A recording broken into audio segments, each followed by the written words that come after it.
প্রশ্ন করেছেন, আপনি একজন আলেম, আপনি কেন ওয়াজ মাহফিলে ওয়াজ নসিহতের ভেতরে রাজনীতির কথা বলেন? ভালো কথাই বলছেন। তো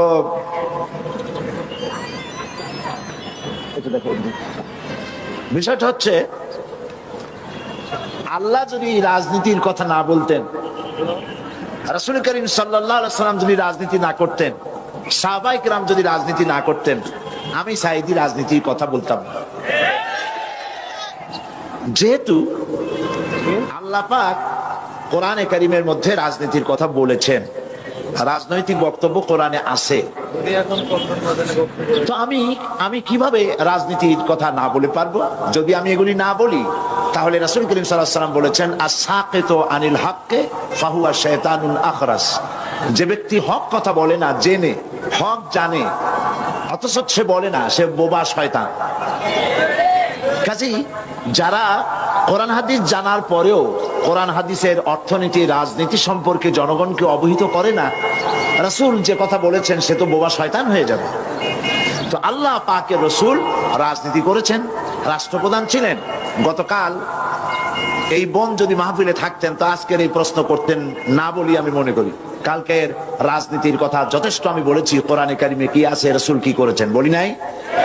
সুতরাং আমার বোনকে আমি অনুরোধ করব, মেহেরবানি করে আপনি কোরআন হাদিস ভালো করে পড়ুন, তাহলে বুঝতে পারবেন রাজনীতি করা মুসলমানদের জন্য নফল নয়, সুন্নত নয়, ফরজ।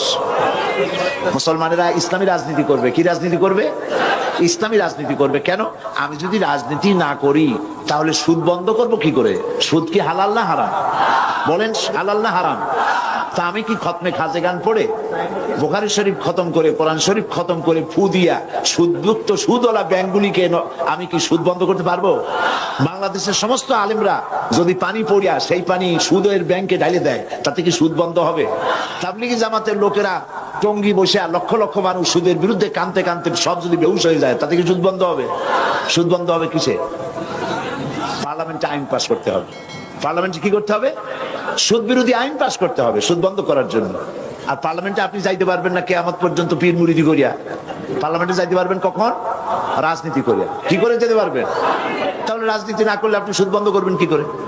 এটা দেখো, একটা পেপার।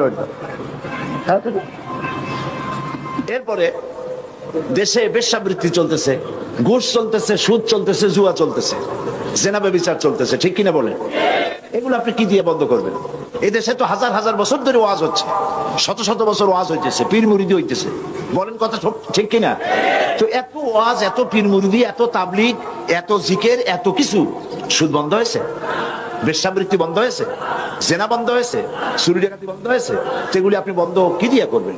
বন্ধ করবেন সেইভাবে রাসূল করেছেন, যেভাবে রাসূলুল্লাহ মদিনায় গিয়েছেন, রাষ্ট্র প্রতিষ্ঠা করেছেন, কোরআনের আইন চালু করেছেন, রাজনৈতিক বিধান চালু করেছেন, সমাজনীতি দিয়েছেন, অর্থনীতি দিয়েছেন, ইসলাম পূর্ণাঙ্গ রূপে প্রতিষ্ঠিত হয়েছে। চুরি ডাকাতি, জেনা ব্যভিচার অটোমেটিক্যালি সব বন্ধ হয়ে গেছে। কাজী আল্লাহ রাসূল যে কারণে রাজনীতি করেছেন, আমিও একই কারণে রাজনীতি করি।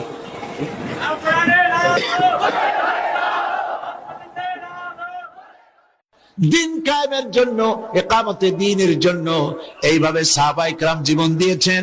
নবীজি দান মোবারক শহীদ করে দিয়েছেন, তাদের রক্তের উপরে ইসলাম প্রতিষ্ঠিত হয়েছে এবং এ পর্যন্ত। প্রিয় ভাইয়েরা, মুসলমানদের জন্য প্রয়োজন ঐক্যবদ্ধ ভাবে আল্লাহর দ্বীন কায়েমের জন্য এগিয়ে আসা। আর যতদিন পর্যন্ত আল্লাহর দ্বীন কায়েম না হচ্ছে, ততদিন পর্যন্ত শান্তি আসবে না। সন্ত্রাস তো বন্ধ হবে না, দুর্নীতি তো বন্ধ হবে না। সন্ত্রাস, দুর্নীতি, চাঁদাবাজি, মাস্তানি সব বন্ধ হতে পারে যদি আল্লাহর দ্বীন কায়েম হয়, কোরআনের রাজ কায়েম হয়। কোরআন শরীফ শুধু পড়ার জন্য আসে নাই, শুধু তেলাওয়াতের জন্য নয়, শুধু মাথায় রাখার জন্য নয়, শুধু চুমা খাওয়ার জন্য নয়, শুধু বুকে লাগাবার জন্য নয়। কোরআন এসেছে আইন নিয়ে, বিধান নিয়ে। কোরআন এক সংবিধান। কোরআন দিয়ে দেশ পরিচালনার জন্য, পৃথিবী পরিচালনার জন্য কোরআন এসেছে।